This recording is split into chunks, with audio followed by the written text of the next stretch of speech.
Hey everybody, Nick here, and today I got a review for you of this little guy right here. This is the Bestech Knives Titan.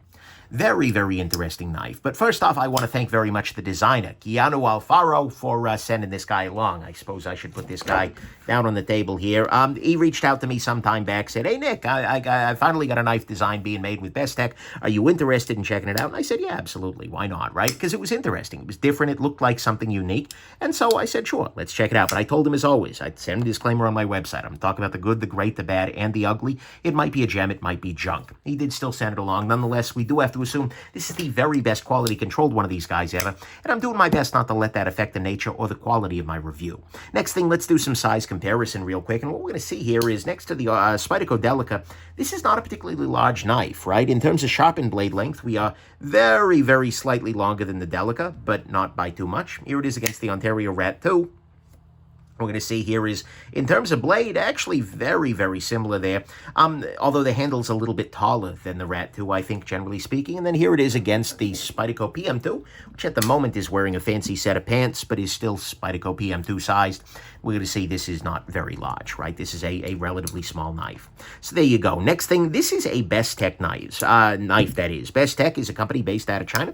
They've been doing a lot of OEM work for a lot of people, but they also make knives on their own. And this is being designed by, well, it says right here, Keanu, right? Not Keanu Reeves, Keanu Alfaro. He's the designer. He's actually based not so far from me in San Diego, which is a beautiful thing, I suppose. Support the local guys, even though this is made in China. Look, I'm confused. But anyways, but most importantly, it is a relatively inexpensive knife. It's coming in around 65 bucks, which these days, unfortunately, is kind of budget knife. So there you go. So there is that. Let's go on ahead and talk about the good, the great, the bad, and the ugly of this very interesting little knife. So to start with, on the good side, there is a lot of grip here. Between these really kind of, frankly, bitey areas of G10 here, this milling that happens both here and here, and by the way, which stops before the clip, which is a beautiful thing, right? Not straightforward. A lot of people might have gone with that further and ended up with really bad action in the pocket there, but this has a lot of grip, along with some jimping, along with some extra jimping up toward the top here.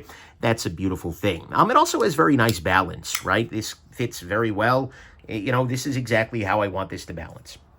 That's very good. It also has good lock bar access. Nice little cutout right here, allowing me to very easily get in there, disengage the lock, but without accidentally ever going to be disengaging that lock. That's a good thing. It's got a nice deep carry clip here. You can see here the screws underneath are mounted flush, which is great, and, you know, gets you all the way to the top there, which is very good. It has a nice action. Absolutely no wrist required. Deploys, no problem, and closes very easily. This is a great action. No complaint there. Next thing, price on this guy. This is D2 steel, which, you know, is perfectly fine in a budget sort of knife, and is using thick, and that's a great thing. It's using G10, and in fact, this side of the scale is almost entirely G10. If you watch this assembly, you'll see you'll see how it's put together there, but this is all G10 over on this side here. But, you know what? 65 bucks for D2 and G10 isn't so ridiculous these days. It kind of feels like the low end has been creeping up, right? Inflation, 2022, who knows? But that feels like that's getting to be the low end of decent knives these days. I don't care for that, but frankly, 65 bucks for this isn't so far out of line when you look around what the competition's doing these days. It's not a bad price particularly, and I think that's a price where a lot of people are going to be able to save up pretty readily to get one, and that's a beautiful thing. So it's a nice price. Next thing, the blade on this guy is D2 steel, which is good. It is using relatively thin blade stock, and it is ground very nicely thin, which I appreciate very much. It has a sharpening choil on there, which will make sharpening this over the lifetime of the knife a lot easier. It has an interesting shape that we'll talk about in a little bit here. Overall, I am happy with this blade. I think this is a nice, neat little blade thing. And finally, on the good side, this is a budget knife that looks a little bit different than some of the other ones, right? There are too many knives out there that feel like they are the average of every other knife under $100, right? Whereas this knife is opinionated. This knife, you look at it and you're like, huh, I bet the designer had something specific in mind when he was designing it. And apparently, it turned out to be Thanos' sword from what the Avengers, that whole thing, which I didn't notice because I stopped when they brought a raccoon into it without explanation. I realized that I'm so far out of touch with the law. But anyways, I digress. The raccoon was cute, mind you. I just like, where's Iron Man? Anyways, I digress. So this is based apparently on Thanos' knife, or at least it kind of turned out that way. But it's opinionated. It's relatively unique. Yes, I said relatively unique. Complain in the comments below. And it is apparently, I mean, it's different, right? This is a knife that is for somebody, right? And I appreciate that. There are going to be people who love it and people who hate it. And you know what? That's not a bad thing.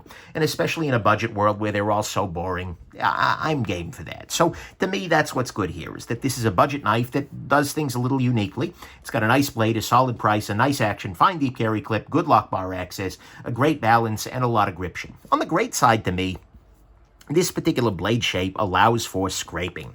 What I mean by that is it is relatively straightforward to take a knife with this kind of a very very vertical blade shape here and to get in there and do scraping kinds of cuts, right?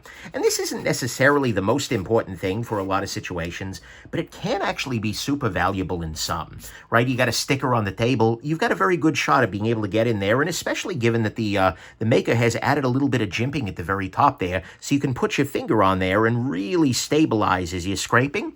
That can be a great thing, right? It's not the most common task ever, but if that is a task that's around for you regularly, this knife offers something compellingly different, as opposed to something like, you know, this is, I don't even remember the name of this one, but it's a send cut. There's really, I mean, you can kind of do that, but it ends up being very awkward, and the flipper tab ends up scraping on the table and whatnot. This is really well designed for that kind of thing. It almost, in a way, feels like the Graham Razel design a little bit, where it has that same sort of multi-use. You've got that extra tip down at the bottom here. The Grimsmo Norseman, it's got that same, these kinds of front tontos can be very useful for that. So to me, and given for a lot of people, it's probably just going to be the design, right? But for me, I like the fact that this blade gives you that option. There's the extra jimping up there for it. That's a beautiful thing. And so to me, that's what's great. The scraping element is a nice addition. Bad side, it is pretty small for a Titan. I mean, seriously, the blade length on this guy is not big. We're coming in here just actually a hair over 3 inches. If the cop really doesn't like you, this is over 3 inches, so do keep that in mind. And actually, we can put that in the bad as well. Generally speaking, knives should be just under legal lines rather than just over them. That extra bit of sharpened length isn't doing you any good, and it could be a felony in some places. But nonetheless, it's a very small knife. Even in my relatively small hands, I can get a 4-finger grip, but I imagine for a lot of people, this is going to be a 3-finger knife, and that could be good or bad depending on your size. Next thing, this blade actually does have a little bit of belly to it. This is not a perfectly flat blade. I'll see if I can kind of show this off, but we see here, we can't make this lay flat across the entire thing, right? It rotates some. This feels honestly more like a mistake than a design choice. And the belly of the blade isn't doing anything for like food prep because the flipper tab is already down in that area, right? The closest you can possibly get to any kind of cut to using the belly is this. And so, unfortunately, the flipper tab itself has a negative interaction with this blade shape. But nonetheless, they should have just made this flat out across, because then you could just drag it across a sharpening stone like this, and that would be a little nicer. Mind you, you can probably do that while sharpening it yourself, but still, that feels like a bit of an error to me. And for what it's worth, that is another downside. Not only is it pocket pecking a little bit, this flipper tab here, but when you have a flipper tab like this way above a Wharncliffe blade, it really limits the amount of cutting you can do down onto a surface. Not the end of any worlds, but it makes this guy particularly bad in the kitchen, unless you want to do cuts like this, like picturing cutting carrots like this. You could maybe do it, but maybe not. So the flipper tab may not be the best approach for this particular knife, although I also get that, you know, it could have been awkward to do thumb studs and such. You know, whatever. Maybe a front flipper could have worked well there. But either way, that flipper tab makes that a little bit awkward.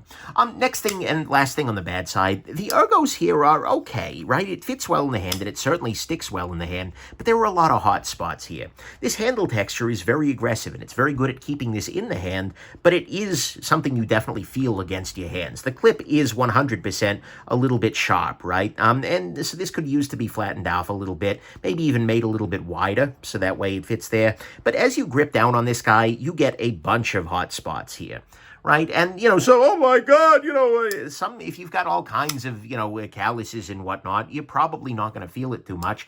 But this is very, very much a knife that is designed, that has a lot of those hot spots. And so if those things tend to bother you, this is going to bother you. It is also, as I said, designed for smaller hands. So you're probably going to want to keep that in mind. If you've got gigantic meat paws, is the sentence I'm trying to say here, before I meat paused in the middle there, this guy may not be the right choice, and you're going to want to have some serious calluses because this has some serious hot spots. So to me, all that's the bad. Ergos aren't great. The pocket pecker is definitely present in the pocket, but also prevents you from using this flat against the surface. The belly on the blade isn't particularly great, and this honestly feels pretty small for a Titan. So there you go. On the ugly front, there's nothing really ugly here. So let's go to the final conclusion, which is that this is an interesting budget option, right? Because you get lots of grip. You get it's perfectly balanced, apparently, as all things should be. I know that from the memes, not the movies, alas. It is, that was Thanos, right? Otherwise, I'm gonna hear about it in the comments, right? Yeah, anyways, just, it's got good lock bar access. Oh, the Marvel fanboys are just below. Oh my God, you defamed the raccoon! Anyways, it's got a good clip, a fine action, a solid price, a nice blade. It's a budget knife that does things a little bit differently, which is good. And these kinds of scrapey blade shapes, like the Razels, with those front tontos, especially with the extra jimping, can be very, very useful in some kinds of tasks. It is definitely small. The blade hasn't quite committed to being a Wharncliffe down here. The pocket pecker is preventing flat cuts, and it does have a bunch of hot spots. But generally, actually, I gotta say, the more I carried it, the more I liked it. I ended up carrying this guy a great deal before I even did the maintenance video. I did the disassembly video like 2 hours ago. But I carried this guy a fair bit, right? And for a budget knife, this is pretty solid. Partly because the price is right. This at $100, absolutely not. But at $65, you know what? We can work that. More importantly, though, it's doing something different in the budget space. I'm not saying they reinvented the knife here. The world is changed. No, not at all. But what I'm saying is they've made a budget knife that is specific and that is unique and is recommendable, right? There are reasons why you might buy this or not, rather than the kinds of knives that are so often out there that are just like, yep, it's a knife, and it'll work, right? I am happy to see something that's going to inspire love and hate over yet another aggressively fine pocket knife. Sure, some folks won't love it, but some folks will. And that's what's missing from the kinds of hotel art budget pocket knives that are so often made these days, where it's just like, yep, it's a knife. Most people don't have an opinion either way. This is going to make some opinions. And so this is it's not trying to be good for everybody, but as a result, it could be great for some people. As for whether it's a gem or not, I'm kind of borderline. I'll admit that, right?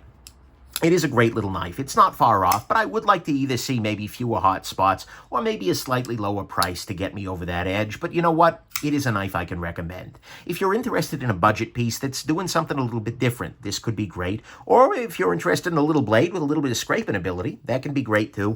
But honestly, I think overall, if you're liking the look or you're liking the function, and you don't mind the price, then buying one of these guys would not be a titanic mistake. Hope this has been interesting to you. Have yourselves an absolutely wonderful rest of your day. Bye now.